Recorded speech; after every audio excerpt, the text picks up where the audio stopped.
Madame, Monsieur, bonjour, صحة رمضانكم ومبروك عواشركم إن شاء الله تصوموا بالصحة والهنا. Je suis très ravie de vous retrouver en ce premier jour de Ramadan. Et bien désormais, vous retrouverez toute l'équipe de Bonjour d'Algérie tout au long du mois de Ramadan à partir de 9h jusqu'à 10h30. Donc je vous disais, très ravie de vous retrouver en ce premier jour. Et Amel arrive déjà parmi nous en forme. Amel, bonjour. Ah oui. Bonjour Nour, Ramadan Moubarak, à toi aussi. تصوموا بالصحة والهنا. إن إن شاء الله. شاء الله يدخل علينا بالهنا. إن شاء الله. Pendant tout le mois, Inch'Allah. Inch'Allah. Et bien justement, puisqu'aujourd'hui c'est le premier jour du mois de Ramadan, donc notre ami Ahmed Grega Hassan va revenir sur les principes du Coran, donc la lecture, l'explication du Coran. Donc c'est ce qu'on va faire finalement tout au long du mois de Ramadan. On profite. C'est d'actualité aussi, du mois de ce mois. Sacré, oui. N'est-ce pas? Pour se nourrir spirituellement. Exactement. C'est vrai que ça se fait tout au long de l'année. C'est vrai que ça se fait tout au long de l'année, mais le mois de Ramadan est quand même une période très particulière. C'est un mois très spirituel en tout cas. Effectivement. Et comme chaque samedi, notre ami Yassine Yalla sera parmi nous. Et cette fois-ci, il va s'intéresser à un sujet très très particulier. Bon, c'est vrai que c'est pas tout le monde qui passe par cette étape, mais beaucoup de personnes passent par cette étape, c'est la démission. Ah oui. La démission d'un poste, alors pour plusieurs raisons. Ah oui. De meilleures opportunités, s'installer, si on ne se sent pas bien s'installer en privé, ne pas bien se sentir, effectivement. Oui. Et pourtant, la démission ne se fait pas juste comme ça. C'est vrai que parfois, on prend des décisions sur un coup de tête, n'est-ce pas? Oui, oui. Ça peut arriver. Ça peut arriver, oui. Ça peut arriver, mais aller faire ou formuler sa demande de démission, là, requiert quand même toute une stratégie, toute une étape pour plusieurs objectifs, notamment garder des bonnes relations déjà. Oui. Préserver sa réputation, pourquoi pas. C'est très important. C'est très important, très, effectivement, d'autant plus que, rappelez-vous, lorsque Yassine Amel, il y a quelques jours, il nous a parlé de l'entretien d'embauche. L'entretien, oui. Voilà, et il avait insisté, il avait dit que que l'entretien commençait juste avant et que le recruteur, il peut très bien demander à votre ancien employeur. Ah d'accord. Et ben voilà. Ils peuvent se renseigner déjà. Ils peuvent se renseigner, donc alors là, la démission, elle devrait être très très bien étudiée justement pour avoir de meilleures opportunités. Donc Yassine répondra sur nos questions, comment faire pour donc déposer sa démission tout en gardant de bonnes relations. Et aussi donc Nabil Ketouni sera parmi nous ce matin également. Il va revenir dans sa rubrique cinéma. Il nous l'avait dit, rappelez-vous, la semaine dernière, il va parler du téléphone au cinéma. Alors la semaine dernière, c'était la cuisine au cinéma. Et aujourd'hui, ce sera le téléphone au cinéma. C'est vrai que lorsqu'on réfléchit, pratiquement tous les films, toutes les séries, il y a toujours l'accessoire qui revient. Le téléphone. Le téléphone. C'est indispensable, je pense. C'est indispensable, oui. Oui. C'est vrai qu'on ne fait pas attention. Du tout. C'est un élément, c'est un accessoire. Oui, là, on va faire attention. Voilà. Mais là, on va faire un peu plus attention, effectivement. Donc là, c'est une remise en cause. Exact. Voilà, et donc Nabil Ketouni reviendra sur cette thématique. Et cette fois-ci, nous allons revenir sur un rendez-vous culturel, puisque le 4 de ce mois, donc dans 2 jours, il y aura une soirée à Dar Bechtarzi, donc au niveau de la Casbah. Donc l'artiste sera parmi nous ce matin pour nous parler de son événement. On terminera l'émission comme chaque samedi en compagnie de notre amie Amina Zeri. Cette fois-ci, elle va nous parler de Ramadan et des coutumes que nous avons l'habitude d'avoir durant le mois de Ramadan en compagnie de ses invités. Donc elle aura principalement des artisanes. Voilà donc pour le programme de cette matinée. Amel, il va faire beau aujourd'hui pour un premier jour de Ramadan? À l'ouest, oui. À l'ouest, oui. Il y aura quelques pluies à l'ouest. Ah ben voilà. C'est ça le beau temps. Ramadan s'annonce généreusement. Inch'Allah, n'est-ce pas? Oui. On aura un peu plus de détails, certainement, comme chaque jour, comme chaque matin. Oui. Et ce sera juste après cela.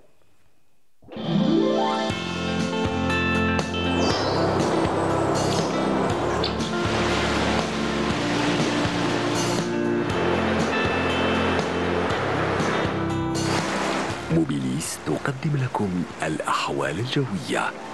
موبيليس، معا نصنع المستقبل. Et donc tu nous disais qu'on va avoir quelques gouttelettes de pluie du côté de l'ouest. De l'ouest. Certainement ça va venir. Inch'Allah, on l'espère. Peut-être quelques gouttelettes ici et là, on verra bien. Un peu plus de détails, c'est Merci Nour, merci à tous, bonjour à tous et bon réveil. Et bien pour aujourd'hui, le ciel se montrera localement nuageux, pratiquement l'ensemble des régions nord.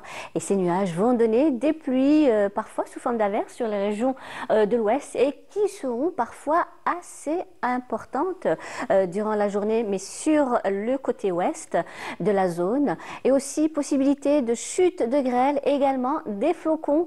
Et oui, sur les sommets de l'ouest durant l'après-midi. Par contre, le centre et l'est, eh bien, on aura des passages nuageux qui vont donner quelques pluies par endroit vers l'intérieur et les hauts plateaux centre et est. À noter des vents forts près des côtes centres qui peuvent atteindre les 50 km/h durant la journée. Également des vents forts vers le Nord Sahara, les oasis et le Sahara central qui vont engendrer des souments de sable et la visibilité risque d'être réduite vers ces régions, donc soyez très très prudents. Et à noter aussi quelques pluies par endroit vers le Bécharois et qui peuvent donner aussi quelques flocons de neige, et oui, sur les sommets du nord de Béchar durant l'après-midi. Partout ailleurs, rien à signaler, le ciel restera dégagé à partiellement voilé durant l'après-midi. Les températures, eh bien, elles seront plutôt en baisse sur les régions de l'ouest. Le minimum, 11 degrés seulement à Al-Bayad, 16 Tlemcen, Oran, 19 degrés à Alger, également Tiaret, 17 degrés à Djelfa, Sitif, 20 degrés à Naba, également Batna et Tizi Ouzou. Au sud, 19 degrés à Béchar, 29 Biskra, 27 à Gardaya, également à Drar, 30 à Ilizi, 23 à Tindouf, 25 degrés Tamanrasset et Janet, 33 le maximum à Bodj Bedjmokhtar, en passant par les 32 degrés à Ingzem. La mer aujourd'hui, eh bien, elle se montrera un peu agitée sur les côtes est, mais plutôt agitée sur les côtes ouest et centre, avec des vents qui vont arriver jusqu'à 40 km/h sur les côtes ouest et centre. Les vents sont de secteur nord-est, plutôt variables et faibles sur les côtes est, et les vents varieront entre 10 et 20 km/h. On va faire un petit tour du côté de l'Europe, où le ciel restera plutôt nuageux, vers Berlin, Moscou, également Madrid. Des nuages accompagnés de pluie du côté de Lisbonne, également Istanbul. Quelques flocons de neige, et oui, à Kiev. Un ciel passagèrement nuageux à Londres, également Paris, Vienne. Le mercure affichera 2 degrés seulement à Kiev, 3 à Moscou, 6 à Berlin, 9 à Londres, 8 à Paris, 10 à Vienne, 17 degrés le maximum à Lisbonne, en passant par les 11 degrés Madrid et Istanbul. Voilà, je vous retrouve tout à l'heure, juste après le journal télévisé de midi, et d'ici là, très très bonne matinée.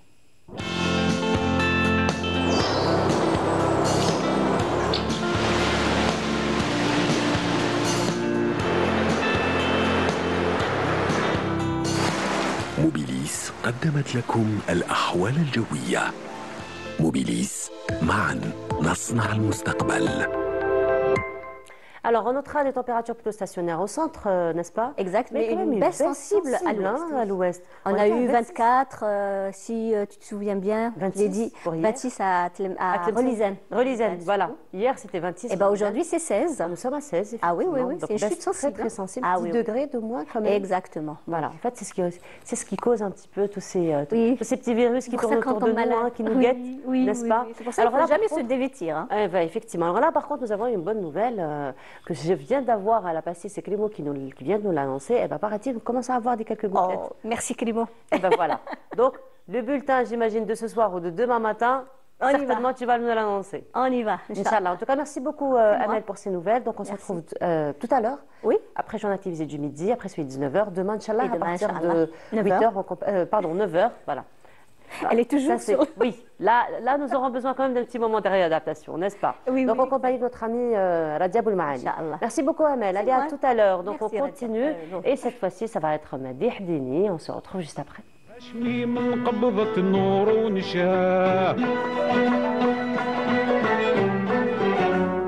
مختار هاشمي من قبضة نور ونشاه النوار كلها من نورو الورد والزهر وحورو الظرف والعقل وسرورو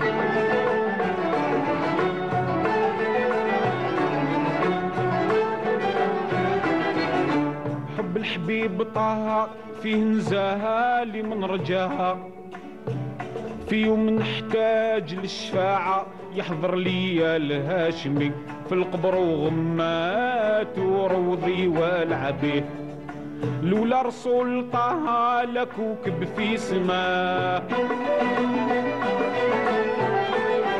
لولا رسول طه لكوكب في سماه لا شمس نايرة بضياها ولا هلال زان نشاها ولا برق في حسناها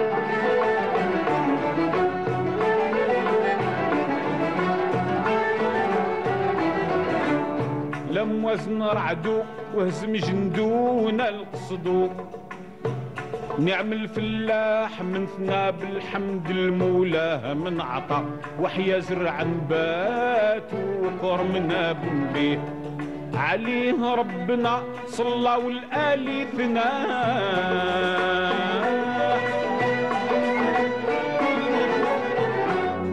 عليه ربنا صلى والآلي ثنا ادعى للملاك بجملة قدها الخيار الملا بها صرح ولا غفلة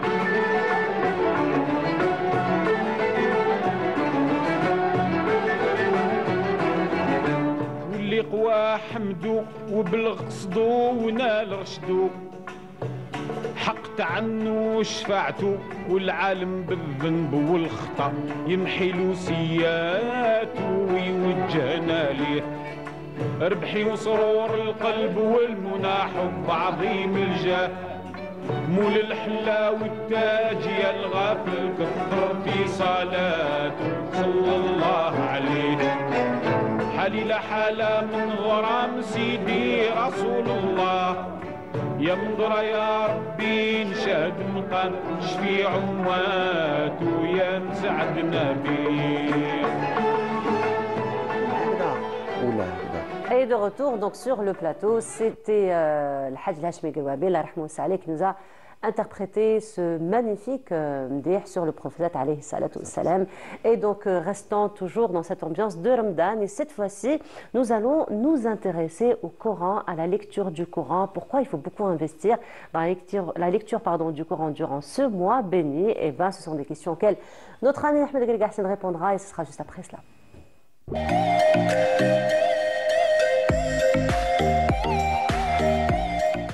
Ahmed, bonjour, Ramadan Moubarak. Bonjour, Ramadankum Moubarak, بالصحة والهنا, Ramadan Moubarak, Inch'Allah, le Jami, Inch'Allah.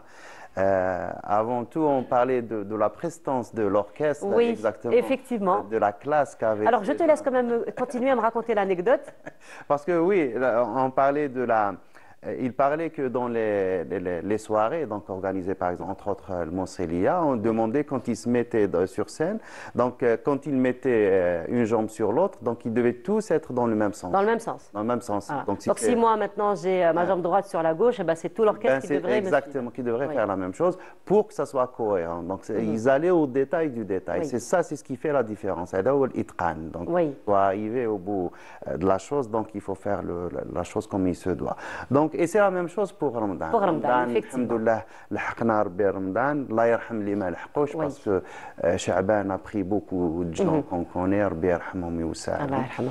Donc voilà, Ramadan, mais il faut dire que le sablier est mis maintenant et les grains de sable commencent à tomber. Donc le temps passe, il faut en profiter au maximum. Il faut vraiment, c'est un mois béni, le temps est béni, chaque seconde est bénie, donc vraiment il faut profiter. Et l'une des plus grandes sacralités du musulman, le lien avec entre la terre et le ciel, c'est la parole de Dieu, c'est le Coran.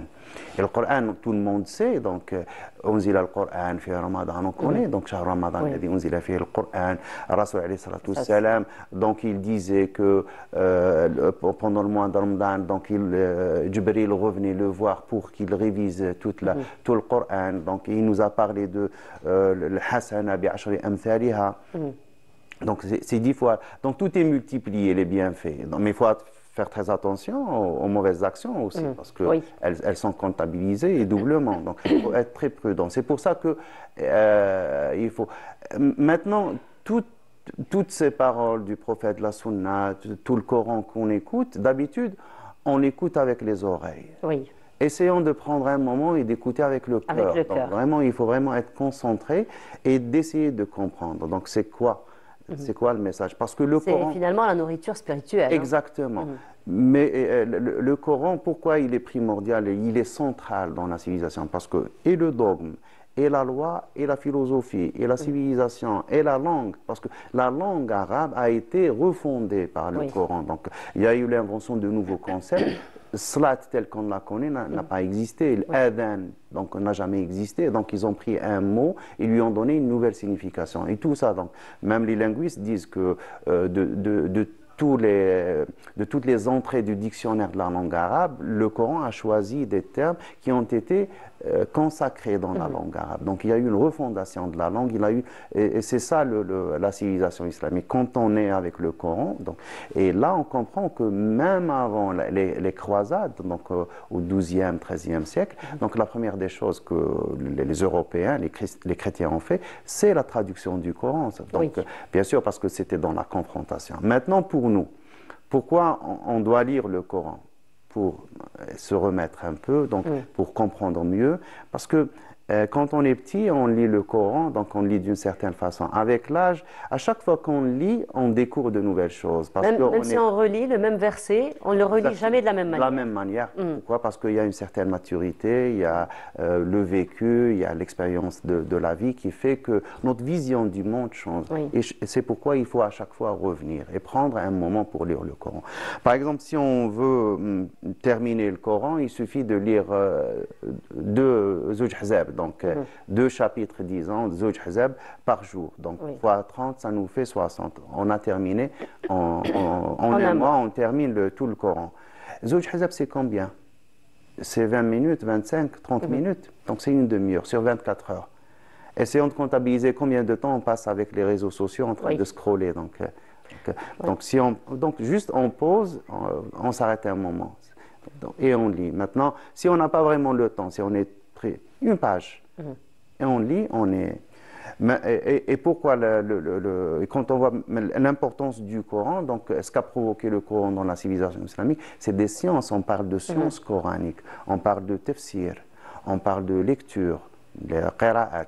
Nous, on a Warsh, on peut aussi s'intéresser à Hafs. On peut découvrir Qaloun. Donc, juste pendant le mois de Ramadan, on va chercher, on va sur le net et on télécharge Qaloun, le Coran, la lecture de Qaloun. Là, c'est le tafsir de Sidi Abdelrahman Ta'alibi. Maintenant, ceux qui disent qu'on revient, donc le Marji'iyya, l'Algérie, donc on a des tafsirs algériens, on a tafsir Sidi Abdelrahman Ta'alibi, on a tafsir Muhkam Ben Aoud, il y a plusieurs tafsirs qui existent qu'on peut aller découvrir aussi. On peut s'intéresser à la façon, on appelle ça Rasm al-Qur'an, donc le dessin du Coran. Comment on écrit la calligraphie? Pas la calligraphie, donc l'écriture des mots. Parce que quand on compare le Coran, tel que sont écrits les mots, et ce qui est écrit dans les journaux, là, dans les livres, le même mot n'est pas écrit de la même façon. Salat, il y a le waw alif, alors que donc c'est lam alif. Donc c'est différent. On peut aller découvrir ça. Donc il y a beaucoup d'apprentissage. Et le pourquoi de tout ça. Donc il faut aller derrière ça. Donc on a parlé des lectures, on peut aller chercher Asbab Nuzul, les causes de la révélation. Donc, on peut aller donc télécharger un livre sur Asbab Nuzul. Maintenant, c'est OK pour des raisons historiques, on ne connaît pas la langue arabe, là on se dit on ne la maîtrise pas. Il y a des traductions. Il y a beaucoup de traductions. La dernière, on en a parlé, c'est celle de nos amis Kamal Chkat et Msoud Boujnoun, elle vient de paraître. Donc elle existe, on peut aller. Donc il y a l'une des meilleures traductions aussi, enfin les meilleures, c'est la plus détaillée, c'est celle de Cheikh Hamza Boubkar qui était recteur de la mosquée de Paris. Donc il a fait, donc c'est 3 ou 5 tomes, peut-être 4, je ne sais plus. Donc c'est des volumes comme ça. Et il y a la traduction du verset, donc du texte coranique, il y a aussi toute l'explication. L'explication qui va avec, exactement. Donc, on a une introduction. Donc là, on voit par exemple Asbab al-Nuzul de Abdelrahman Soyouti. C'est ce qui a été utilisé par exemple, Blacher quand il a traduit. Donc, lui, il a fait une traduction bizarre du Coran. Donc, il a essayé de faire une traduction en suivant un ordre chronologique de la révélation. Donc, donc bien sûr, il faut qu'il mette sa touche aussi. C'est toujours le souci d'être différent. Il est français, ils sont comme ça. Donc, Allah. Mais il y a l'une des plus belles traductions, c'est celle de Jacques Berck. Elle est très littéraire, donc il a conservé un peu, il a essayé parce qu'il avait cette capacité. Il y a des traductions plus ou moins. Il y a une traduction de Hamidullah qui est très connue. الذهب الإبريز في تفسير وإعراب بعض آي كتاب الله العزيز. Ça c'est aussi Sidi Abdelrahman Ta'alibi. Donc c'est l'Arabe, je ne sais pas comment on dit ça en français là, je ne sais plus. Donc il a choisi quelques versets. L'Arab, c'est d'utiliser la grammaire en fait. La grammaire et de parler du contexte du mot. Exactement. Voilà. Donc, je ne sais pas si on le fait en langue française. Oui, et c'est faisable. Mais le nom existe. Mais c'est plus de la grammaire. Exactement, parce que dans la langue arabe, la fin du mot change. Voilà. Donc il y a des déclinaisons qu'il faut justifier, etc., etc. Donc, et ça nous permet de comprendre le sens, parce que si on ne maîtrise pas la grammaire, donc on ne comprend pas le sens. Ça c'est gharib le Coran. Donc il y a des mots qui sont rarement utilisés dans la langue arabe, on appelle ça le gharib. Donc les mots inusités qui ont été, qui existent dans le Coran. Donc il y a on ne retrouve pas forcément dans le langage quotidien. Et il y a même des dictionnaires particuliers pour gharib al-lugha. Donc et cette science existe aussi pour le Coran. Donc, pour dire un peu la position du Coran dans la civilisation islamique et dans la civilisation musulmane. Ça, c'est les 40 lectures. Donc, on connaît les lectures, comme on a dit tout à l'heure, Warsh, Hafs, mais il y a d'autres, etc. Donc, il y a une quarantaine de lectures. Donc, pour ceux qui veulent là aussi s'intéresser à ces types de lectures, donc par curiosité, ils peuvent aller chercher tout ça. Donc tout ça, ça nous fait un peu, ça nous fait rentrer de plein pied dans le mois de Ramadan et on profite au maximum. Donc il faut vraiment rentabiliser au lieu de passer son temps dans la cuisine à préparer des mets qu'on ne pourra jamais manger. Qu'on ne mange pas forcément, effectivement. Exactement, et surtout avec tous ces plats sucrés, ça devient dangereux. Il faut être vraiment raisonnable, il faut revenir à la raison. Il faut revenir à l'essentiel qui est le Ramadan, et c'est de profiter au maximum, exactement, de rentabiliser ces jours, parce que notre vie est éphémère, donc on est de passage, on n'est pas plus malin que ceux qui sont décédés, donc un de ces jours on va partir, donc il faut le dire. Donc il faut profiter au maximum. Inch'Allah. Alors il y a eu un livre que nous étions en train de voir, je ne sais pas si à la régie on peut revenir sur le livre. Donc on parlait des lectures, Ahmed, pardon. Des 40 lectures. C'est ce que tu nous disais lorsque nous avons d'ailleurs parlé. On en a déjà parlé. Voilà, et tu nous avais dit qu'on connaît beaucoup plus les 10 et... Voilà, les 10 les plus connus, et après, donc, il y a les 40. Exactement. Les 40 qu'on va retrouver dans ce livre, c'est ça. Exactement. Et l'écrivain, l'auteur, est un Algérien. Donc, il est parti de Biskra, donc peut-être au 8e ou 7e siècle. Il est arrivé jusqu'à Samarkand. Donc, il est parti à la... qu'on appelle ça, donc Bilad al-Ajam, donc il est parti, donc il a étudié. Et pour maîtriser ces lectures, il faut une maîtrise inégalée de la langue arabe. Donc les sciences de la langue, tout ce qui est surtout la grammaire, le nahu, le sarf, le qawaid, etc. Donc il y a aussi le bayan, le balara, tout ce qui vient avec, il faut une très grande maîtrise. C'est des gens en général qui connaissent le dictionnaire par cœur. Donc tu imagines le Fayrouz Abadi connaître le Muhit, le Bahr al-Muhit, le Fayrouz Abadi ou Lisan al-Arab, le connaître par cœur. C'est des millions de mots qu'on apprend. On apprend le sens, on apprend la façon d'écrire, donc là où ils ont été utilisés, shawahid, l'aura, etc. Donc c'est un bonhomme qui a fait tout ce voyage pour rédiger ce livre, qui est maintenant une référence dans sa spécialité. Il est presque unique. Je ne connais pas un autre titre donc, sur les 40 lectures du Coran, autre que celui d'Ibn Salam al-Baskari. Voilà, donc ça on retient aujourd'hui, Ahmed, c'est qu'il faut profiter au maximum de ce du Coran. Donc le sablier vient d'être inversé. Donc, et les premiers grains de sable sont déjà tombés. Ça a commencé déjà hier soir avec toi. Exactement. Parce qu'il faut rappeler que le jour se compte chez nous donc à partir de Maghreb. Du coucher du soleil, on compte nos jours. Ce n'est pas minuit. Minuit est un phénomène qui n'est pas astronomique, qui n'est pas naturel. Par contre, le lever, le coucher du soleil, c'est des moments astronomiques, c'est des phénomènes naturels. Et à partir, parce que on se pose aussi toujours la question, pourquoi les musulmans n'ont pas de calendrier fixe, n'ont pas des mois comme tout le monde? Parce que si on faisait ça, on va se détacher de la nature. De la nature. Nous, on a l'horloge, c'est la Lune, c'est le mouvement de la Lune. Et là où on est, là où on se trouve, on a notre application, on a un calendrier, on l'a pas, on peut toujours surveiller la Lune et connaître le début et la fin du mois. Voilà, et le rattachement toujours effectivement à la nature. Avec en tout cas, merci beaucoup, Ahmed, pour tout ce rappel. Et donc, j'imagine que ce que nous allons faire tout au long du mois de Ramadan. Inch'Allah, ya Rabbi. Inch'Allah, merci beaucoup. Encore une fois. Ahmed, donc on se retrouve samedi prochain. Inch'Allah, merci beaucoup. Alors, j'imagine qu'il va y avoir beaucoup d'activités. Ça va être un peu Ça a déjà commencé. Ça a déjà commencé. Alors, tu nous en diras plus la semaine prochaine. Inch'Allah, merci beaucoup, Ahmed. On continue. Donc, cette fois-ci, nous allons aller du côté de Dar Souf pour découvrir donc cette belle exposition autour de la Casbah. Et c'est Faria Cher qui s'y intéresse dans cette couverture. On se retrouve juste après.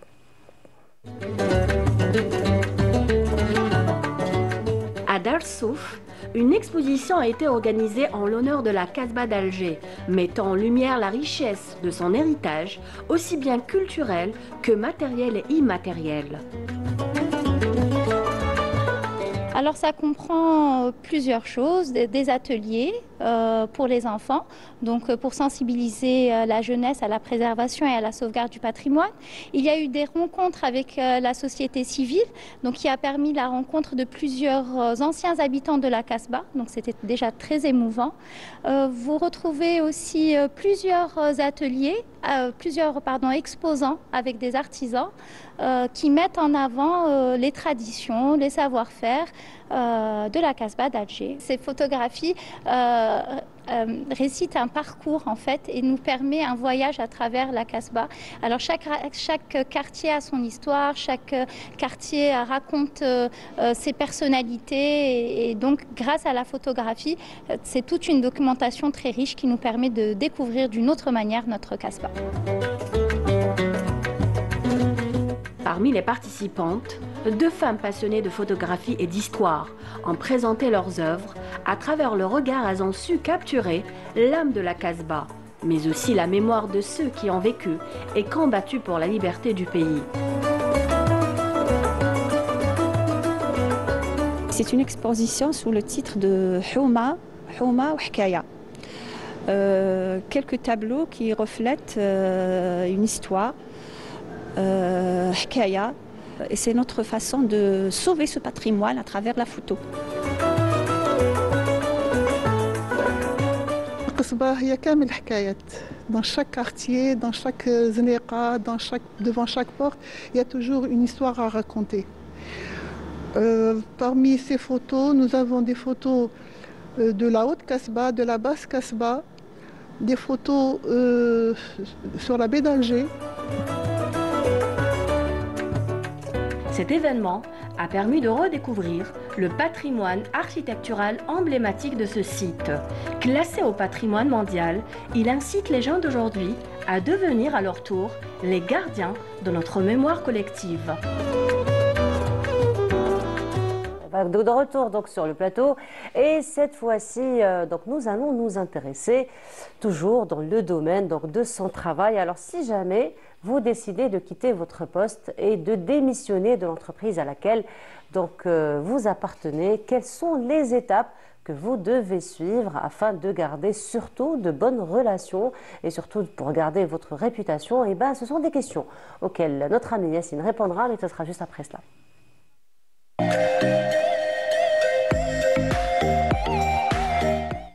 Yassine, bonjour. Bonjour. Ramadan Moubarak. Ça va, ça se passe bien pendant 3 minutes? Ça se passe bien, bon, ça va. On démarre bien. Le matin, ça va, mais à partir de 13h, pour moi, c'est... Nous avons quand même besoin de peut-être 2-3 jours pour donner l'occasion au corps, finalement. Exactement, mais ça peut être une bonne chose. Se réadapter. Voilà. Exactement, exactement. C'est vrai qu'on agresse le corps tout au long de la vie. Tout à fait. N'est-ce pas? Et puis là, ça va être le moment de la cure. Ça va être le moment de la cure, tout à fait. Inch'Allah, c'est ce qu'on espère en tout cas. Alors, Yassine, tu nous disais, je retiens toujours cela lorsque nous avons parlé de l'entretien d'embauche. Oui. Et tu nous avais dit que l'entretien commence bien avant. Oui. Et l'une des stratégies, on va dire, ou des techniques de l'employeur, c'est de demander à votre ancien employeur quelques informations. Oui, entre autres. Entre autres, et donc là, ça pourrait jouer effectivement sur le prochain poste qu'on voudrait avoir. Et c'est pour cela que lorsqu'on a envie de quitter son poste actuel, il faut faire très attention, il faut passer par des étapes, il faut être très stratège. Exactement, c'est exactement ça. C'est vrai que lorsqu'on a une démission sur un coup de tête, là on risque de faire n'importe quoi. Oui, on va parler de ça justement, de ne pas démissionner sur un coup de tête. Mais aujourd'hui, comme tu le disais à juste titre, nous allons parler d'un sujet crucial qui est quitter l'entreprise, démissionner sans se griller professionnellement, comme tu le disais. Parfois, on veut partir parce qu'on veut évoluer. Parfois, on veut partir aussi parce qu'on veut essayer un autre secteur d'activité. On veut aussi partir parfois, ça arrive, parce qu'on veut fuir un environnement qui ne nous convient pas. Mais nous allons voir ensemble quelles sont les erreurs à éviter et comment partir intelligemment, parce que la réputation, c'est votre meilleur atout. Effectivement. Alors, tout d'abord, on va commencer par le commencement, on va commencer par le cadre déjà et ce que dit la loi, parce qu'on s'intéresse déjà à ce qui est juridique, n'est-ce pas? Absolument. Alors, d'abord, que dit la loi par rapport à la démission? Donc, bien entendu, il y a un ancrage juridique qui régit la démission, que ce soit dans la 90-11, communément appelée le Code du travail, ou dans la résolution 0603 de la fonction publique, alors qui parle tous les deux de la démission de manière succincte, mais de manière très très explicite, en disant que la démission est un droit reconnu aux travailleurs. C'est-à-dire que si tu veux démissionner, tu démissionnes, personne ne va te retenir. C'est un droit. C'est un droit. Par entière. Toutefois, si tu veux manifester ta volonté de quitter l'entreprise, il faut le faire par écrit. Une démission est toujours écrite. Nous reviendrons dans le détail justement concernant la démission dans un moment.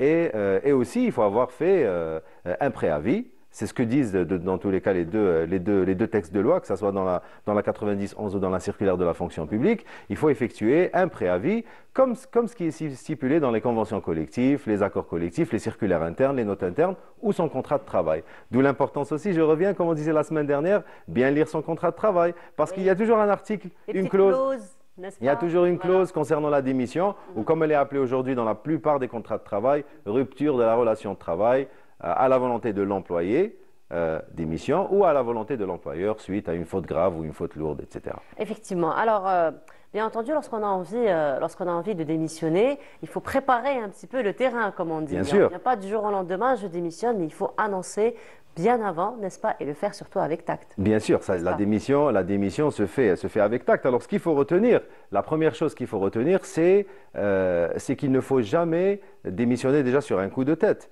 Et il faut se préparer, il faut préparer sa démission. C'est-à-dire que si tu veux partir, tu discutes avec ton responsable hiérarchique en premier. Tu ne vas pas laisser la rumeur faire le travail pour toi. Tu conviens d'un rendez-vous avec ton responsable hiérarchique. Avant de présenter un document écrit, il faut l'informer et dire voilà, je compte partir pour X raisons. Voilà. Et privilégier le face-à-face, si c'est possible. Si ce n'est pas possible, visioconférence si la personne se trouve dans une autre wilaya ou dans un autre pays. Ou dernier recours, téléphone. Voilà, parce qu'il vaut mieux que la personne vous voit aussi quand vous annoncez votre départ. Et aussi, on l'oublie assez souvent, mais on doit le dire, il faut choisir le moment, il faut choisir le bon moment. Le bon moment pour partir. Il est très rare de partir parce que c'est une question de vie ou de mort, ou parce que c'est un cas de force majeure, ça peut arriver, mais ce n'est pas fréquent du tout. Donc, quand on décide de démissionner, il ne faut pas démissionner en période de rush, ou quand on est en plein audit, ou ou juste avant le début d'un grand projet. Il faut laisser que les choses passent et que les esprits se calment un petit peu. Et là, pour que l'annonce soit mieux absorbée par votre manager et aussi par vos collègues. Effectivement. Voilà. Aussi, alors, tu nous disais qu'une fois qu'on aura parlé, qu'on aura discuté, peut-être qu'on changera d'avis, hein. Exactement. Peut-être changera d'avis après discussion. Exactement. Donc, s'il n'y a pas véritablement une autre opportunité, probablement la discussion va nous faire réfléchir. Va nous faire réfléchir. Effectivement. Mais après discussion, il faut mettre ça noir sur blanc, n'est-ce pas? Les paroles s'en vont, les écrits restent. Exact. Les écrits restent. Et là, on va passer à la lettre de démission. C'est ce que tu nous disais. Il faut rédiger une lettre. Alors, la lettre, elle doit être rédigée comment? Alors, la lettre de démission, il faut garder 3 points en tête. Il faut qu'elle soit courte. Il faut qu'elle soit factuelle et il faut qu'elle soit positive. Courte, je ne suis pas fan des phrases bateau, mais dans la démission, je le préconise. Mieux vaut aller vers les phrases bateau. Voilà, je vais donner un exemple dans un moment. Factuel, pourquoi? Si on décide toutefois d'expliquer les raisons qui ont motivé notre départ, surtout si ces raisons-là sont négatives, oui, ou peut-être difficiles à entendre ou à lire par la personne à laquelle on écrit, il faut pas, c'est-à-dire, factuel, pourquoi? Il faut éviter les accusations, il faut éviter la victimisation de soi, il faut éviter aussi le mélodrame, c'est-à-dire je pars, voilà. Donc les phrases bateau tout simplement. Et aussi positive, il faut toujours rester sur une note positive et dire que je souhaite que nos chemins se croiseront un jour, Inch'Allah, voilà, etc. Donc inutile d'aller dans le détail. Une page suffit pour la démission. Alors la démission, la structure de la démission, c'est l'annonce. Avant l'annonce, bien sûr, il y a le nom, prénom, le poste et la date. Voilà, la date. Il faut qu'elle soit datée. C'est très, très important. L'annonce, c'est la structure habituelle de n'importe quelle lettre. Par la présente, je vous informe de ma décision de mettre fin, de démissionner de mon poste de comptable à compter du 1er avril 2025, par exemple. Le préavis.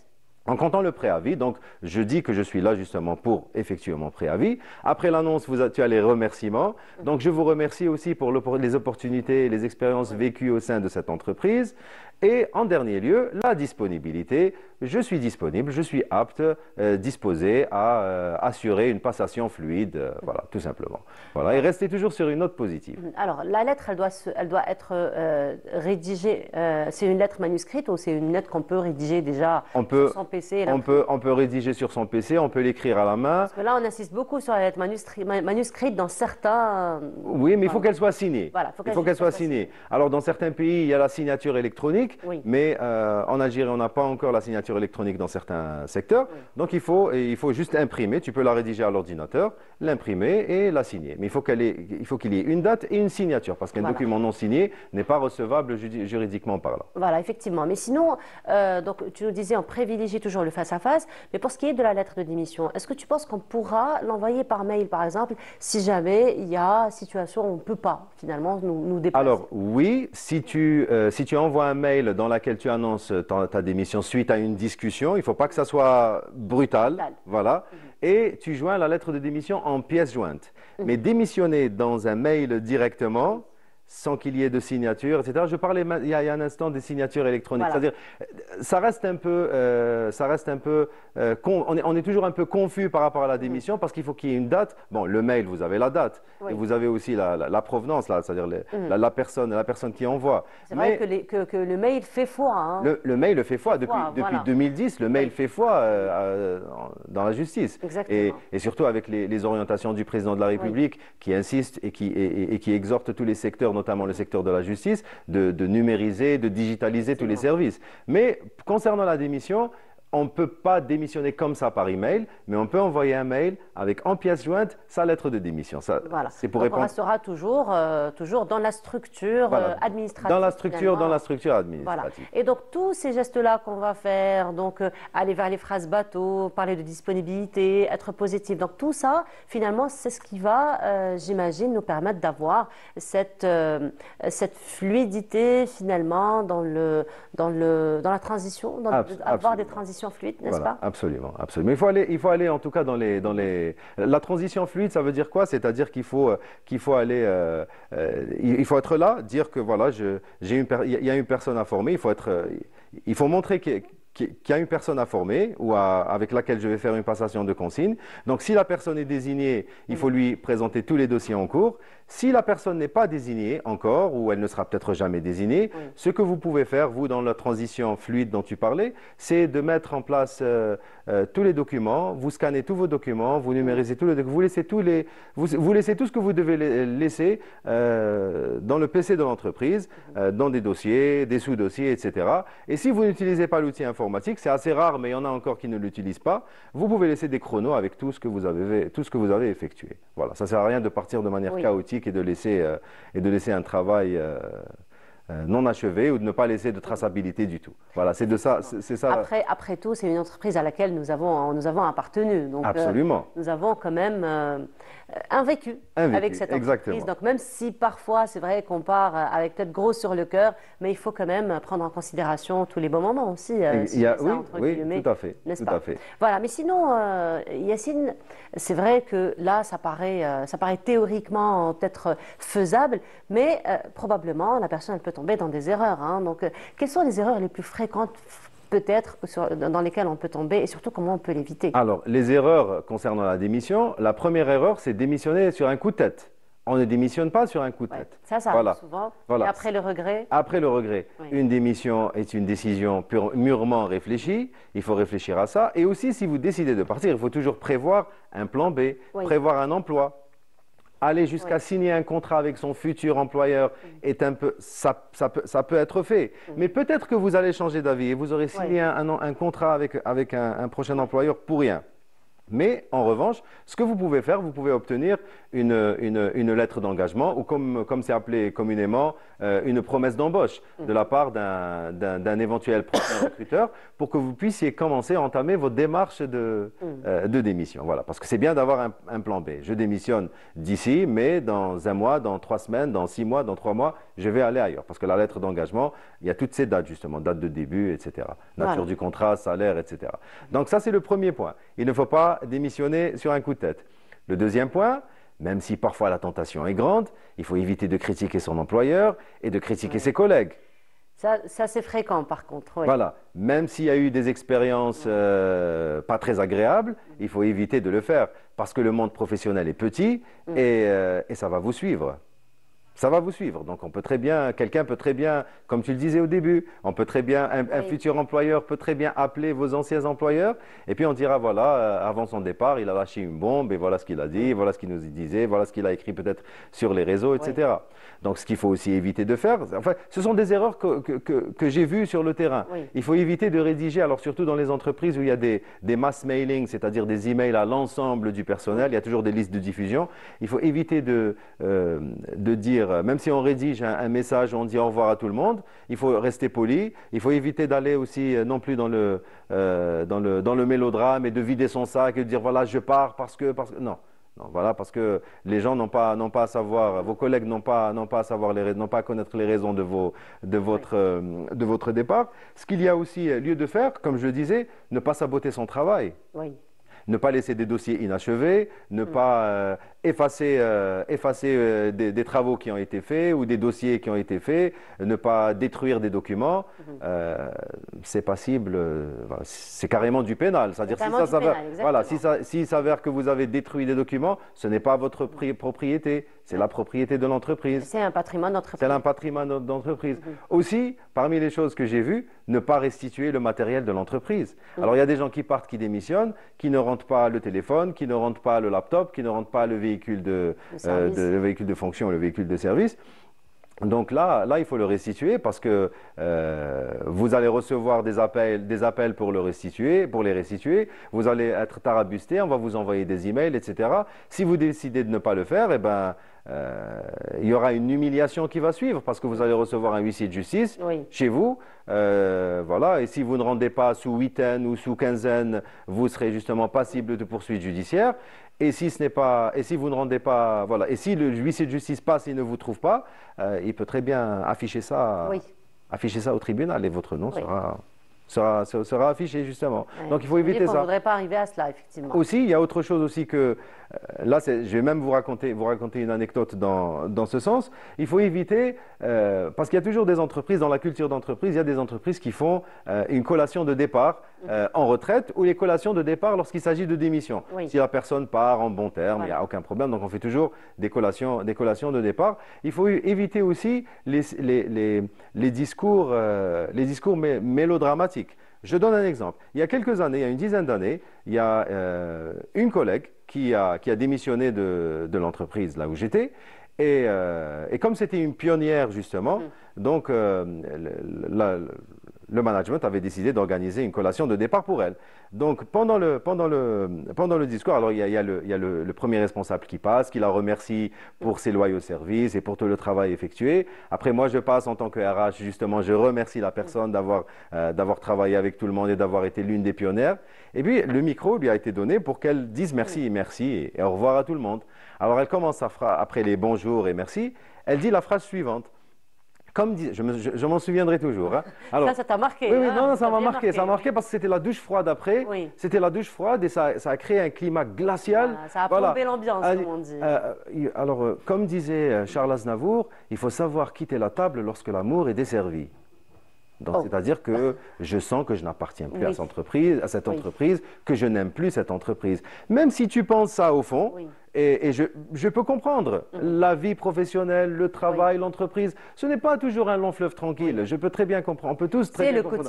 C'est le quotidien. Il y a des hauts et des bas. Mais ce genre de choses ce n'est ni l'endroit, ni le moment. Effectivement, et tout cela justement pour terminer, Yacine, on fait tout cela justement pour maintenir cette relation finalement positive et cette relation, on va dire, stable avec son employeur. Absolument. Voilà. Donc, il faut comme tu le dis si bien. Donc voilà, donc il faut toujours essayer de garder le contact avec ses collègues ou les collègues les plus influents, son manager. Vous aurez besoin d'une lettre de recommandation si vous voulez faire peut-être un doctorat. Vous aurez besoin d'une lettre de recommandation pour travailler ailleurs. Vous aurez besoin justement que vos collègues vous endorsent justement sur LinkedIn, etc.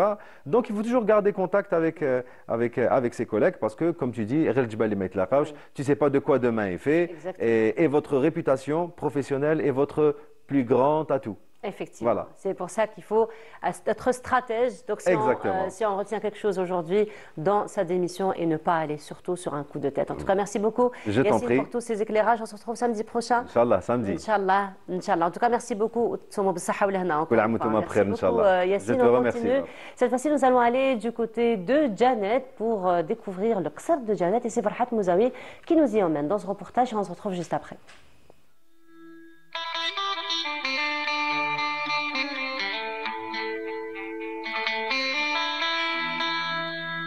Qsar de Janet, appelé aussi Qsar al-Mihan, construit sur une colline surplombant l'oued et la vallée. Les Touaregs ont trouvé dans ces lieux des terres fertiles, synonymes de prospérité, donc ils décident de s'y installer.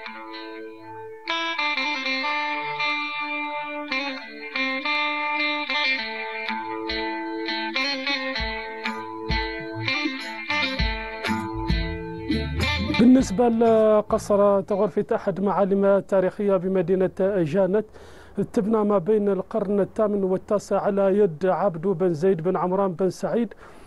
كان قبل ما كان القصر هذا كان القصر الأول تحت الجبل، لأن سبب استقرار الأهالي مدينة جانت على علم أن إموها اللي هما التوارق كانوا ما استقروش، كانوا من بدو الروح. لسبب الاستقرار في مدينة جانت هو تواجد لسورس المياه اللي هما 76 عين على جبل إملولة.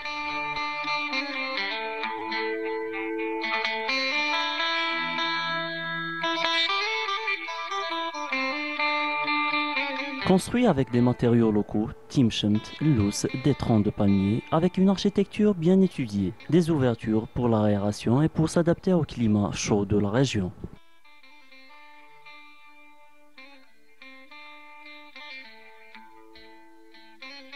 مدينة جانت عبارة عن واحة امتدت منذ آلاف السنين يقطنها أهالي مدينة جانت من بين أهالي الميهان وزرواز وجاهل في القديم.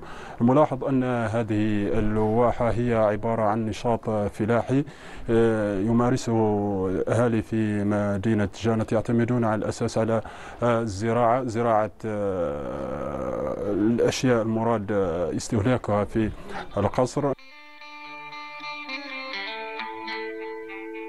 Le Qsar restauré par l'UNESCO en 2003 avec des matériaux modernes n'a pas vraiment résisté aux facteurs climatiques de la région.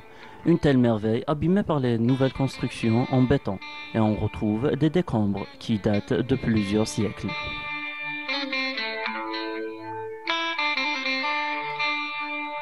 بالنسبة للقصر هذا دار الترميم دارته اليونسكو في 2003 ولكن هذا الشيء مؤسف جدا ان المعطيات نتاع الترميم ماهيش يعني ماش كما بغيناها باسكو الماده الاساسيه اللي تبنى بها القصر راهي مازال راهي واقفه. دوكا كيما رانا نشوفوا هذا الترميم الحديث راه تقريبا النص نتاعو نورمالمون يديروه بالمواد الاوليه الاساسيه اللي راهم نتاع ناترة اللي تخدم بها القصر الخضراء الاولى لكي يحافظ على النمط نتاعو. Ce patrimoine précieux et fragile risque de disparaître si rien n'est fait. Pour le préserver et le protéger des agressions naturelles et humaines, on doit agir.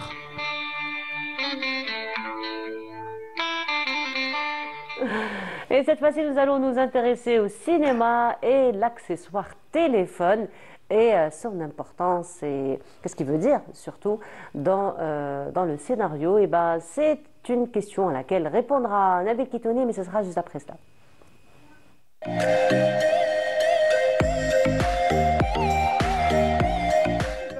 Nabil, bonjour.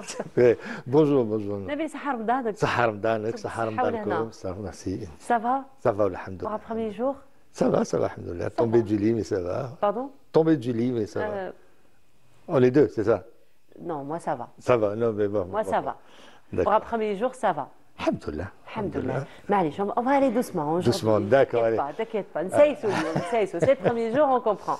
Alors Nabil, la semaine dernière, on s'est intéressé un petit peu à la cuisine. À la cuisine dans le cinéma. C'est intéressant, à une semaine avant Ramadan, n'est-ce pas? C'est l'une des choses auxquelles on pense beaucoup pour à l'approche de Ramadan, donc le qadiyan, n'est-ce pas, les courses, ravitaillement, etc.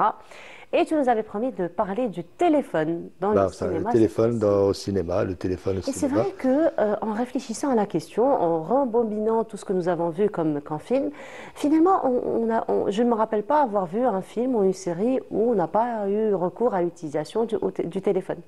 Exactement. Le téléphone est utilisé comme un outil souvent, je dirais, créatif, mais comme je dirais, un outil utile pour raconter des histoires à travers de nombreux films.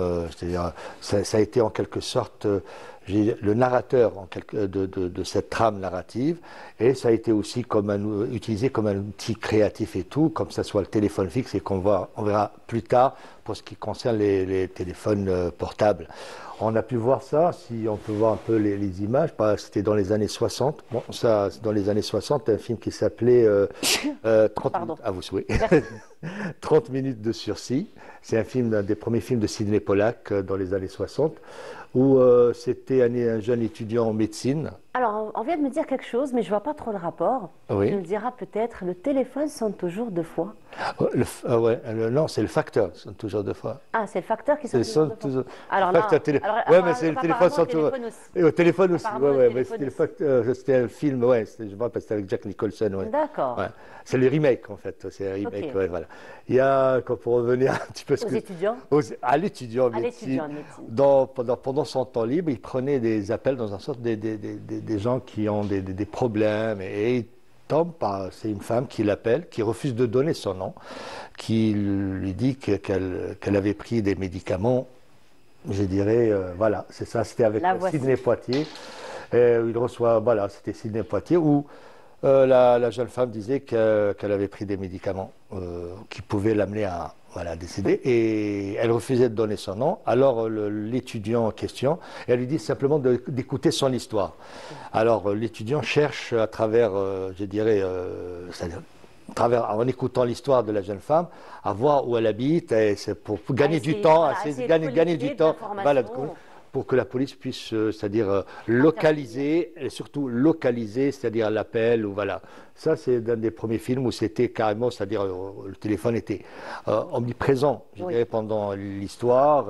Finalement, tout autour du téléphone. Tout, voilà, exactement. Et pourtant, on l'oublie, le téléphone, comme accessoire. Hein. On va se focaliser. Là, on était plutôt dans les centres d'appel téléphoniques, on était dans le téléphone fixe et tout. Puis, il y a des histoires qui tournent où c'est, ça dit l'excuse, mais cela dit, c'est l'histoire aussi c'est une intrigue. souvent le téléphone est l'instrument majeur de l'intrigue, c'est-à-dire dans ce que disait Hitchcock, enfin, c'était à partir d'Hitchcock où on avait souvent les... Il y a le film, je dirais, Appel inconnu, je crois que c'est un film espagnol, Appel inconnu, où c'était un directeur de banque, dans sa voiture reçoit un appel où on lui dit qu'il a simplement quelques heures pour réunir une certaine somme d'argent, ou sinon, voilà, s'il faisait quoi que ce soit, c'est-à-dire la bombe qui était sous son siège allait exploser. C'est un rapport, cette histoire est un parallèle avec un film qui était Speed, si on se rappelle bien. Oui. C'était pas une question de téléphone, c'était tout un bus pris en otage par une personne, où si ce bus s'arrêtait, oui. Voilà. Là c'est The Call. The Call, c'était avec Al Berry. C'était une téléopératrice dans un centre d'appel d'urgence de la police, où elle a reçu un téléphone d'une personne qui a été kidnappée, qui était dans le coffre d'une voiture, mais qui a réussi à avoir un téléphone. Et elle essayait de localiser, de libérer cette personne, tout en sachant qu'en parallèle, c'est-à-dire en parallèle, avant, cette même personne avait... c'est-à-dire elle faisait l'objet, en quelque sorte, d'une autre histoire, où la personne qu'elle voulait sauver est décédée, et là elle voulait se rattraper, retrouver la personne qui était kidnappée par un serial killer. Ça c'est The Fun Game. Bon, ça c'est un attaché de presse, ça c'est un film qui a été tourné en quelques semaines. Je me rappelle ce film-là, il m'avait beaucoup marqué. C'est un attaché de presse qui circule, qui passe devant une cabine téléphonique, le téléphone sonne, il prend l'appel et on lui dit que s'il raccrochait, il allait mourir. En fait, il avait en plus, vous savez, le tireur d'élite avait pointé sur lui. Oui. Et là, il était obligé d'écouter, je dirais, la personne qui était de l'autre côté, l'interlocuteur. Et il y avait, en parallèle, il y avait, je dirais... quelque chose qui s'est passé, et la police qui était sur place pensait que c'était lui qui avait en quelque sorte commis je ne dirais pas, c'est pour les gens qui n'ont pas commis cette infraction. Et donc à travers cette histoire, il y a une espèce de rédemption, c'est-à-dire de la personne, de l'attaché de presse, qui lui dit de dire la vérité tout devant tout le monde, devant toutes les caméras, de ce qu'il faisait, de ce qu'il a commis et tout ça. Et toute l'histoire se passait carrément dans une cabine téléphonique. C'était, voilà, c'est une espèce de huis clos, quoi, dans une cabine téléphonique. Il y avait un autre film qui était souvent, c'était Le Portable, où c'était une femme qui était en danger de mort, c'était son fils plutôt qui était kidnappé, et elle était menacée de mort. Elle a réussi à bidouiller, je dirais, un téléphone, trouver un téléphone, et un appel, c'est-à-dire un appel, une erreur, quoi, en quelque sorte. Et ça tombe sur une personne qui était là, une personne lambda, et qui se retrouve embarquée dans une histoire pour retrouver en quelque sorte l'enfant kidnappé. C'est pour dire en quelque sorte, c'est voilà, le téléphone comme un outil, comme de l'intrigue, de l'histoire, dans plusieurs films. Voilà, donc, et vous voyez aussi l'évolution du téléphone. Voilà. L'évolution du téléphone, ça descend des appels, et on tombe sur le cellulaire. Voilà, de la cabine téléphonique, téléphone fixe de la maison, téléphone et portable, je pense qu'on se rappelle tous aussi de la scène culte dans le film Taken, de la personne téléphone, non? Non.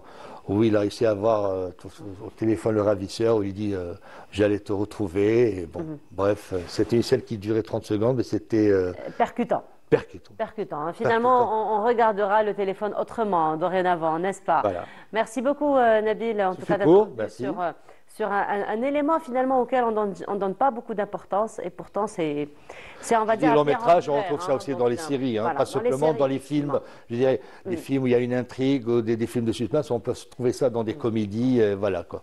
Et qui, au fur et à mesure, l'histoire, au fur et à mesure de l'évolution technologique aussi, que ça soit derrière la caméra, et ça soit aussi l'outil en lui-même, le téléphone. Donc le téléphone comme une véritable pierre angulaire, comme vraiment on va dire, le nombril du monde. Un vecteur de l'histoire. Exactement. En tout cas, merci beaucoup, Nabil. Merci. Et bien, on se retrouve samedi prochain, Inch'Allah, pour une autre escale cinématographique. Oui. Inch'Allah. Merci beaucoup, Nabil. On va faire l'avion.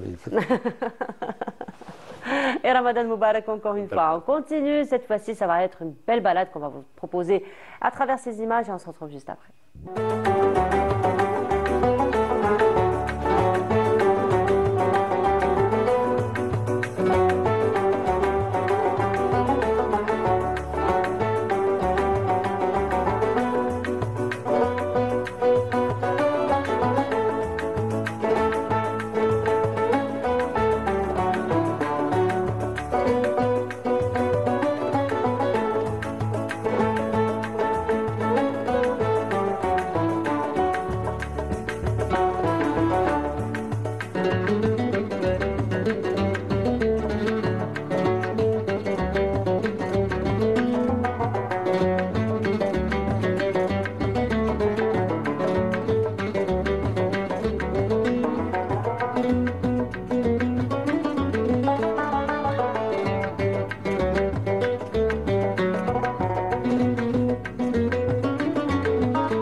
Et de retour sur le plateau, cette fois-ci, nous allons revenir.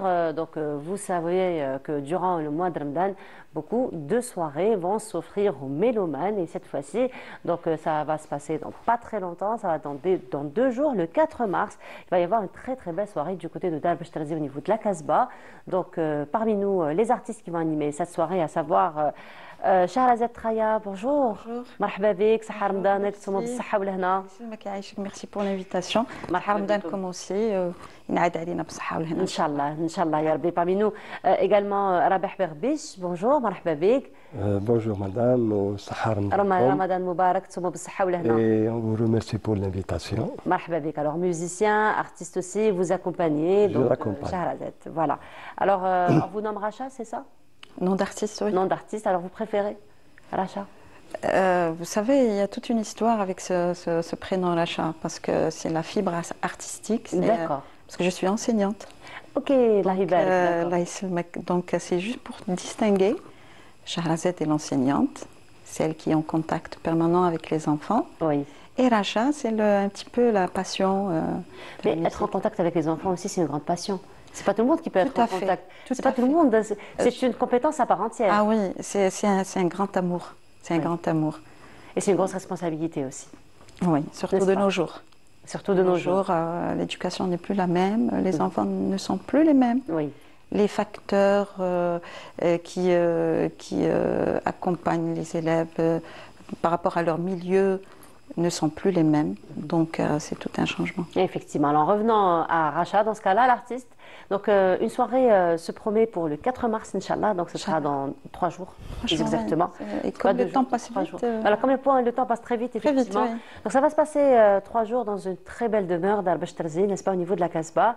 Alors c'est vraiment la première semaine de Ramadan, donc on commence en beauté, n'est-ce pas? En beauté. Alors parlez-nous un petit peu de ce que vous comptez proposer à votre public durant cette soirée. En fait, nous sommes, c'est grâce à M. Berbish, parce que c'est avec lui que j'apprends. Et c'est avec lui qu'on a fait un petit parcours. Et on a créé, c'est lui-même qui a créé cette troupe dont je suis la chanteuse. Et il nous apprend la musique andalouse. Lui aussi, c'est une passion pour lui.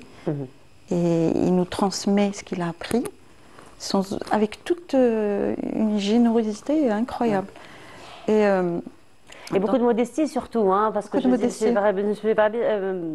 Berbish, alors vous êtes musicien, il fait oui, moi j'accompagne. Juste j'accompagne. J'allais en venir justement sur cette phrase. J'accompagne. Oui, même pour les choix. D'ailleurs, le programme, c'est lui qui l'a tracé, pour être honnête. Alors, moi, je suis franche. Hein. Voilà. Alors justement, M. Berbish, apparemment, vous n'accompagnez pas, vous n'êtes pas seulement dans l'accompagnement, hein, mais l'artisan, on va dire, de toute cette harmonie dans l'équipe, j'imagine, dans l'orchestre. Alors, donc c'est vous-même qui avez façonné le programme. Alors, parlez-nous un peu, quels sont vos choix, quels sont les choix que vous avez faits et qu'est-ce que vous avez préparé finalement pour cette soirée? C'est-à-dire c'est un programme spécial beaucoup plus andalous. Oui. Parce que ça concerne l'andalous. Oui. Seulement, c'est-à-dire... Après, ça cadre aussi avec le contexte, hein, nous sommes en plein mois. Exactement, oui, exactement. Donc j'ai essayé de choisir dans pas mal de modes, parce que c'est l'Andalous, il y a des modes. Toboa. J'ai choisi dans le mode Mzmoum et Mwel, et le mode Zidan, le mode Sika et le mode Sahli. J'ai choisi 4 modes, on les a bien répétés à la Koulihal.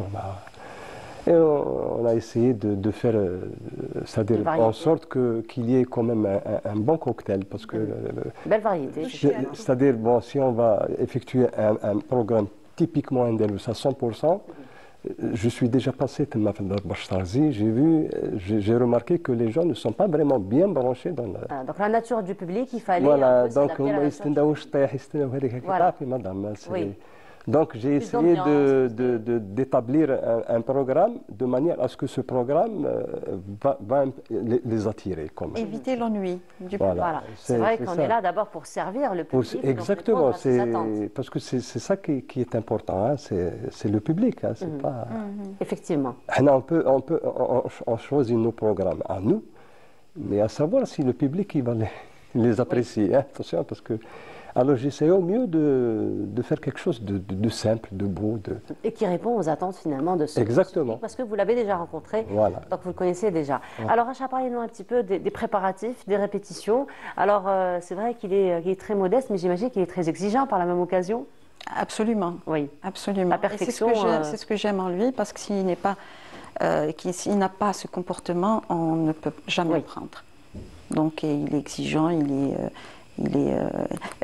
je voudrais juste souligner un point important, c'est que même quand il fait le choix des morceaux, il est choisi avec d'une manière raffinée. C'est-à-dire, on sent que c'est son cœur qui vibre, qui va directement vers le choix du morceau musical. Il ne le fait pas comme ça parce que X l'a fait, ou Y l'a fait, ou telle association l'a fait. Non, il le fait parce qu'il ressent quelque chose. En fait, on a l'impression qu'il communique avec le morceau musical, avec le mode. Il y a du feeling finalement dans le choix, effectivement. Alors comment il le transmet. Voilà. Et c'est ce que j'allais dire. Donc il vous le transmet. Si vous voulez, madame, c'est que la musique, c'est quoi? C'est de la recherche. Oui, c'est de la recherche, effectivement. En définitive, c'est-à-dire on pratique beaucoup plus de recherche que d'interprétation. C'est-à-dire c'est pour évoluer, c'est pour parce que tellement que c'est vaste. Tellement que c'est vaste, la musique elle est vaste, dans tous les styles. Donc on est obligé de faire de la recherche, une profonde recherche, pour pouvoir améliorer nos capacités, parce que c'est ça, c'est comme ça. Et on essaye de, c'est-à-dire même l'interprète, le chanteur ou la chanteuse, j'essaye de voir ce qui lui plaît vraiment, j'essaie de chercher.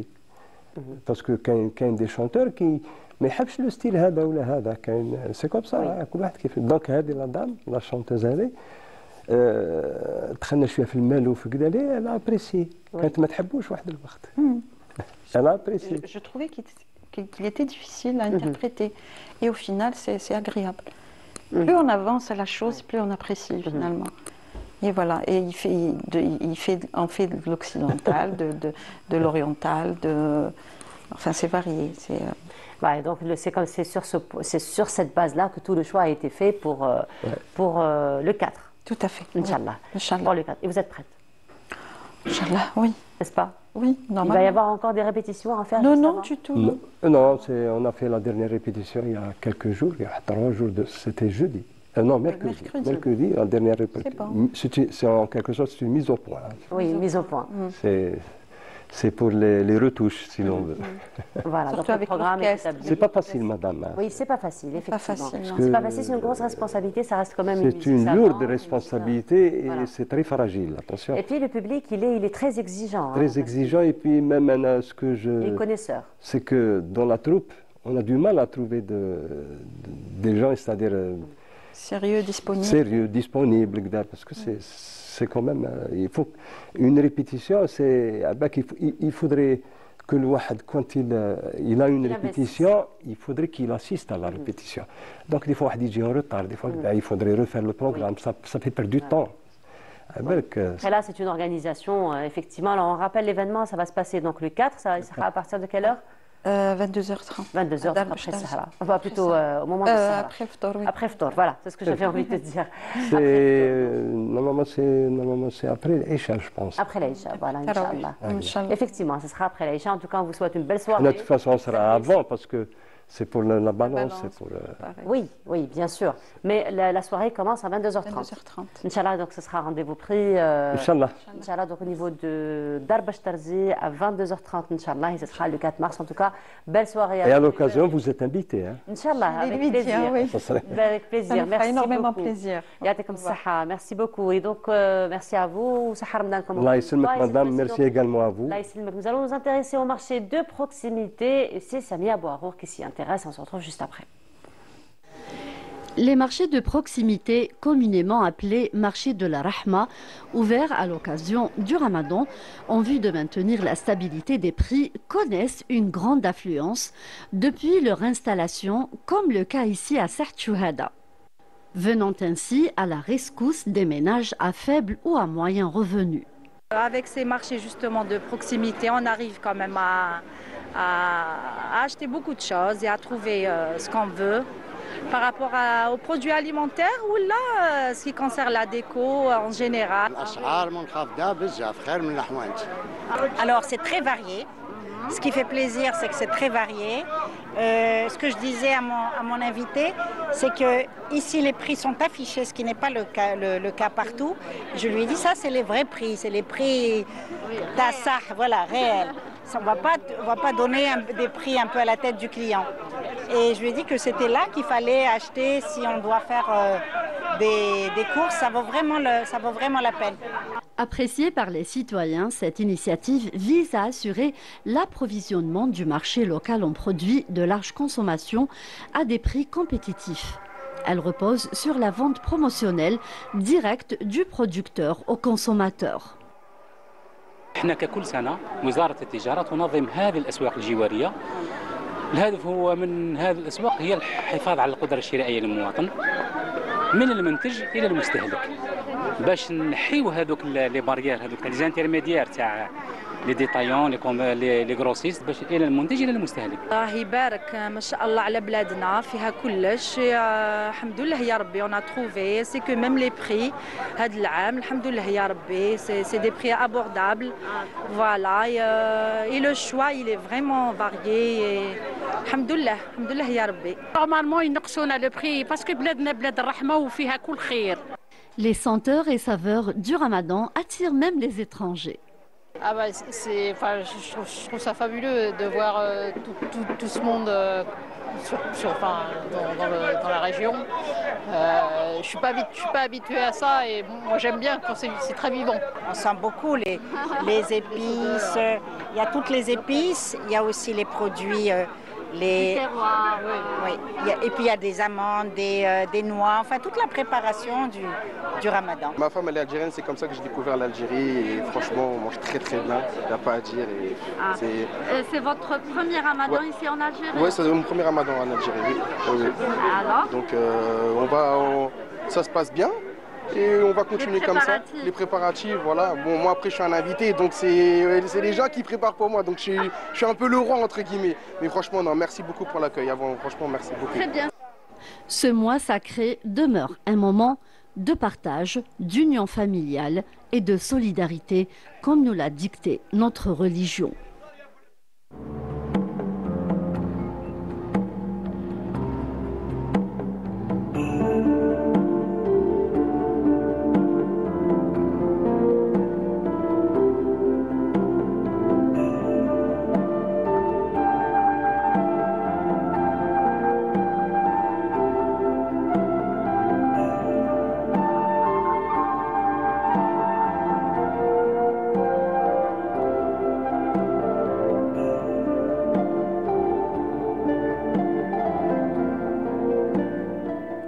Et cette fois-ci, nous allons nous intéresser aux traditions, particulièrement en ce mois béni de Ramadan, en compagnie de notre amie Amina Zeri, comme chaque samedi, qui est déjà parmi nous avec ses invités. Amina, bonjour. Bonjour. Ramadan Mubarak. خير.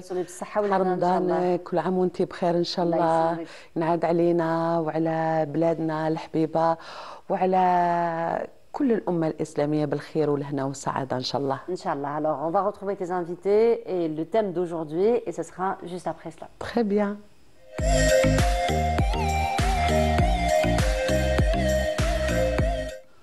Et voilà, donc de retour. Et Amina, comme chaque samedi, tu viens jamais seule, toujours bien accompagnée. Et Aïchek, donc, حنا في رمضان, c'est un espace qu'on va retrouver chaque samedi et lundi, comme d'hab, à travers Bonjour d'Algérie, où on va parler bien sûr des traditions, des coutumes, de notre patrimoine culturel, de la solidarité aussi. Et je tiens à saluer le mouvement associatif qui fait un travail extraordinaire durant tout le mois de Ramadan. Rabbi yaqaddarna, Inch'Allah.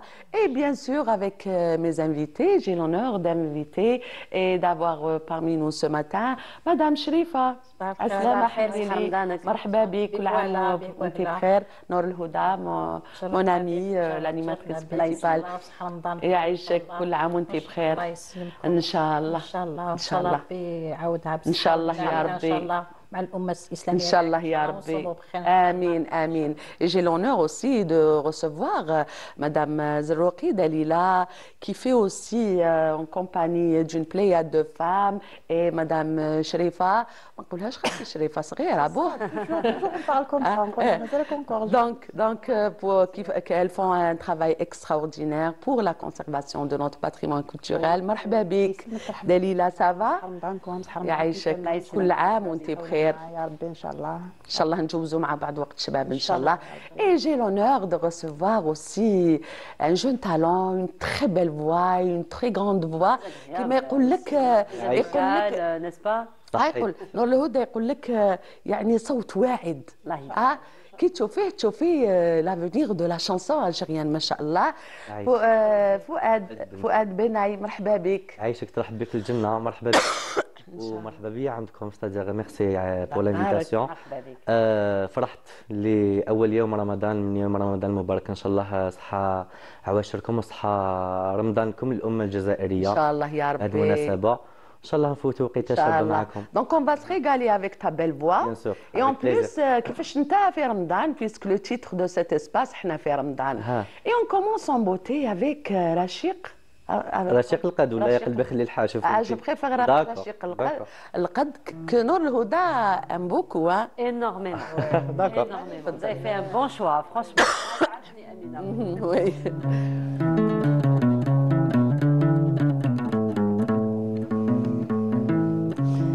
لغير جمالكم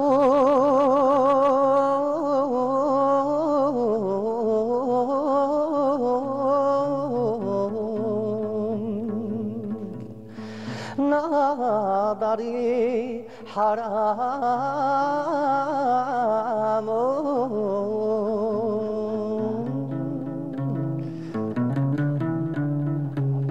لغير جمالكم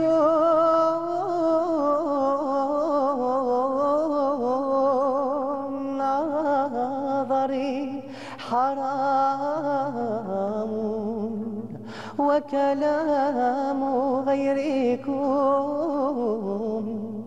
وكلام غيركم عندي كلاهم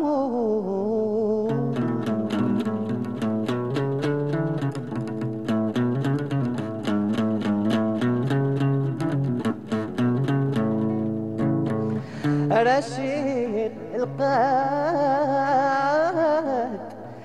يا ما حلا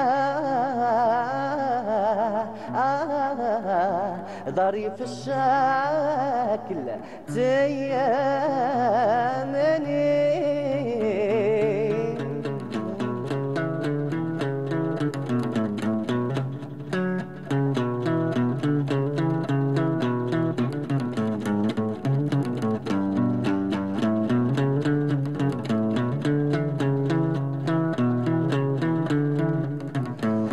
بعد ما صدوا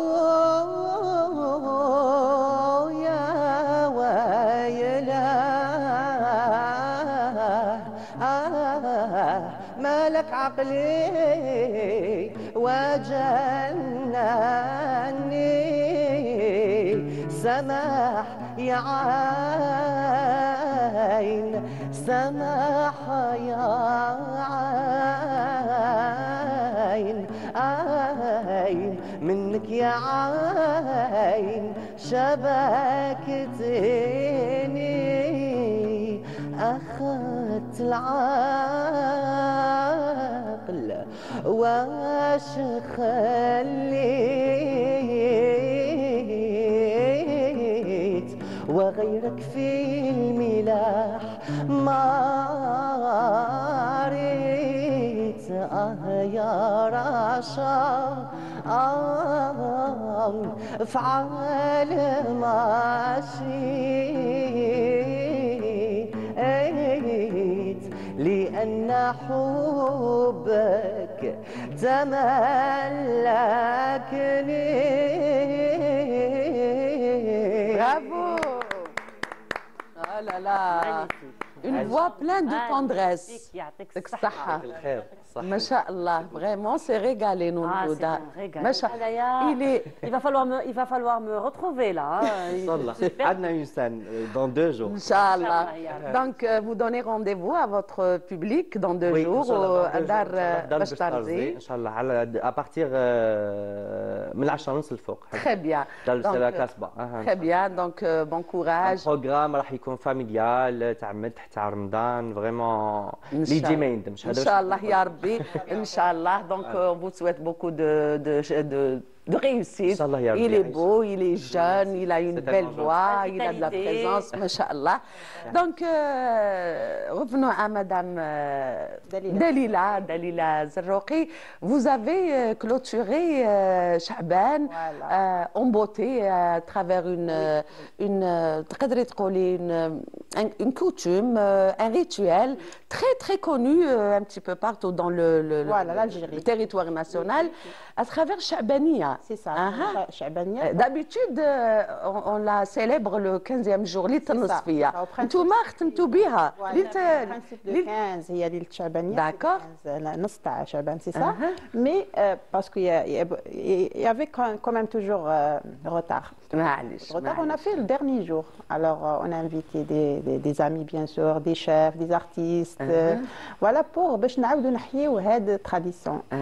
d'origine الأميدية. احنا زمان كانوا Médéa. يذبحوا. On salue les gens de Médéa. Alors, mais on a oublié هاد العاده نسيناها. كاين اللي يقولوا لها شعبينه ولا شعبانيه, c'est la même chose, mais c'est ça. C'était le but, c'est quoi? C'est quoi le but? C'était باش نطموا لا فامي هذوك قبل ما نبداو رمضان. Très bien. كما يقولوا بالنيه وبالسماح وبمحبه. نسامحوا. Voilà. Alors زمان c'était كانوا يديروا لو كسكس. قلت لك il y avait toujours la viande. Mais maintenant toujours on va faire autre chose. Comme خالتي شريفة ancienne في الدومين هذايا وعندها des plats traditionnels vrai traditionnels. Elle a fait le guenine. Le guenine. Voilà, d'accord, tagine zitoun ancien à l'ancienne. Le lapin. Voilà. Le lapin. Tu n'aimes pas beaucoup. Ah si, j'adore. Ah d'accord, moi je n'aime pas beaucoup. Ah si, très bon, vraiment. D'ailleurs, moi, tagine zitoun, quand il n'y a pas ma mère à la maison, parce qu'il y a une histoire très particulière avec ma mère, quand il n'y a pas ma mère à la maison, tagine zitoun, on le fait avec le lapin. Ah bon? Voilà. Alors je te raconte une petite anecdote. J'étais invitée chez des amis, ils ont préparé la paella. Donc il y avait des morceaux de lapin, melfouk. Moi j'ai goûté, bon, مبالي الدجاج, je trouvais que c'était du poulet. كي كملت قالوا لي هذا اللابان, قلت لهم يا سوا تسعدي وعلاش. La paella مع le lapin. Mais c'était très bon. La paella, tu peux faire ce que tu veux. D'accord. Alors, madame, سامحيني يا مدام شريفة, باردون, حنقول لك خديجة, اسمحوا لي هادو بالك رمضان الصباح. خلاص خالتي شريفة. مدام شريفة. دونك مدام شريفة, زيدي لنا حاجة شعبانية ولا نجوزوا شوفي انايا كي عدت درنا في دارك. في داري درت طاجين الكنين الاصلي بالكنين. طاجين الزيتون ومن ميم طون تبعته مع الكسكس. ومع طاجين الحلو. داكور. والكسكس ما درتوش بالمرقه تاع؟ لا مرقه بيضاء باللفت بالدجاج. لا لونسيان بالقرفه وشويه ما زهر من الفوق. داكور. تاع بكري تاع زمان. داكور. اوكي. دونك نعاودوا نولوا البروميي جور دو رمضان. نور الهدى بيان سور كي دي رمضان دي un plat ancestral, majestueux, c'est le mtoum. Le mtoum. Et donc, pour les gens d'Alger. Exactement, voilà. C'est un plat algérois qui est devenu aujourd'hui national. Non, mais c'est surtout dans la région d'Alger. Oui. Le premier jour, on retrouve et tous les Algériens préfèrent. Voilà. Non, le premier jour, ils préfèrent préparer le mtoum.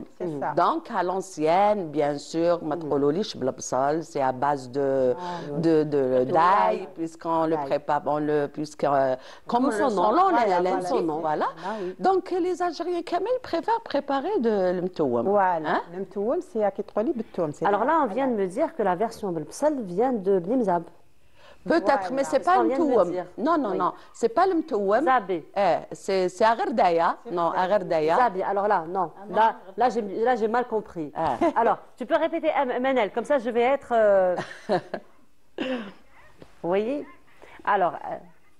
Alors là, c'est un autre plat finalement, c'est le frère de justement qui s'appelle mzabi. Exactement. Voilà, il y a un autre voilà, c'est un autre plat. Voilà, là je crois que c'est un autre plat. Bon, elle est là, madame, qui est chef, pour nous expliquer, pour nous donner plus d'informations. C'est vrai, c'est algérois. Bien sûr. Alors, il fait avec de l'ail, pas de l'oignon, c'est de l'ail. En plus, les boulettes de viande hachée, ils يتعركوا. Maintenant, راهم غير يكوروا هكذاك سي با فريمون. مي زمان يتعركوا هذاك باش يجيك فوندون، يجيك فريمون كي تاكل ما يجيكش يابس، سي سا فوالا. وكانوا يديروه زمان بلي مورسو، لي مورسو دا فيوند يطيبوا في الطاجين. يطيبوا دابور حتى يطيب اللحم هذاك باش يحطوا لي بولات ويرشقوا توجور الحبه تاع الثوم تاع اللوز سور لي بولات avec des amandes. Avec les amandes. On بعد في ديكور. Mais maintenant, ils diront le c'est pas. Ça n'a rien à voir. Ça change complètement le goût. Quand tu manges. On a l'impression de manger le kebab ou la. Voilà. Alors, c'est les amandes grillées dans la poêle. Ça pour décorer. Vraiment. Alors, mon ami Nour Houdal me dit que le temps est terminé. 2 minutes, برك يا جماعة. يا مريم زيدي لنا 5 minutes. D'accord, ok. Donc, j'ai dit ça juste pour rigoler. الله غالب ان شاء الله on aura l'occasion de vous inviter une autre fois. Merci madame شريفة شرفتينا بحضورك. راح تكوني معنا ان شاء الله très prochainement. Bienvenue Fouad, merci d'être venu Benaï. Donc vous donnez rendez-vous à votre public Inch'Allah à partir de 22h30 Inch'Allah. C'est une occasion aussi pour découvrir l'endroit, il est extraordinaire. L'endroit est très beau. Masha'Allah. Marhaba.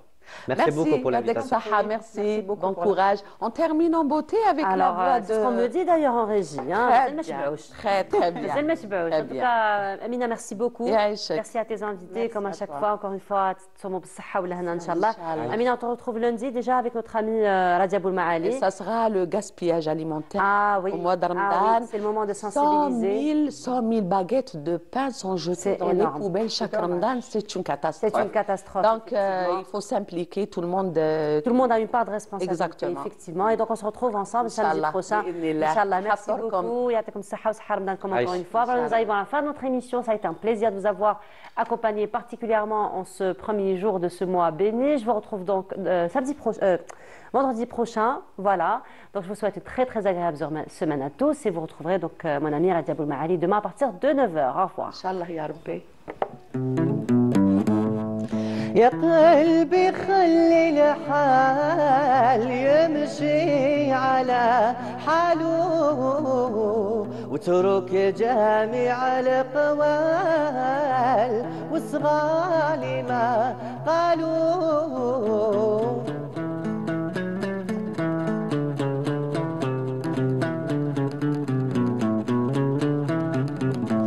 أمل فلا تعجل واللي صبروا نالوا يأتي الفرج في الآن يأتي الفرج في الآن والعبد من مولاه الحزن والسلوان كلهم بإذن الله اصبر على المحال حتى يفرج الله دخيل حسبك يا ولد الطير